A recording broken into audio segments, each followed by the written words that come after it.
Kuya, ano nga tawag dyan? Warak-warak. Warak-warak? Ano ingredients na kuya? Wala la. Nilagyan ko lang ng asin paminta. Tapos mamaya pag hiniwa na, saka mo lagyan ng sibuyas, mayo.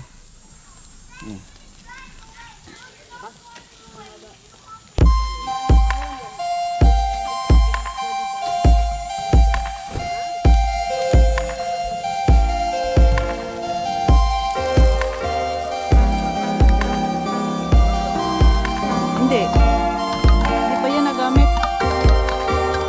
Sa buhok lang yan. Mabuti na yan kung mapurol eh, para...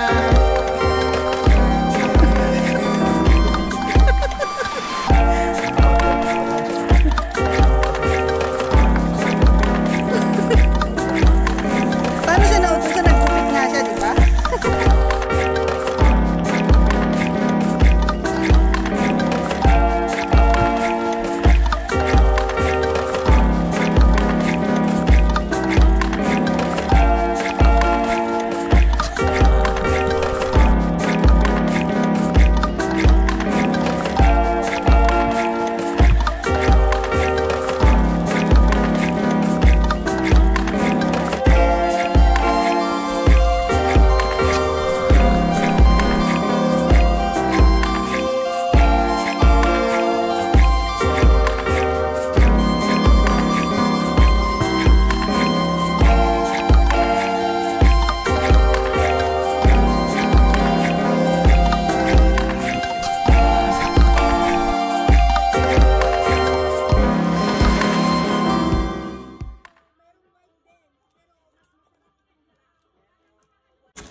The best.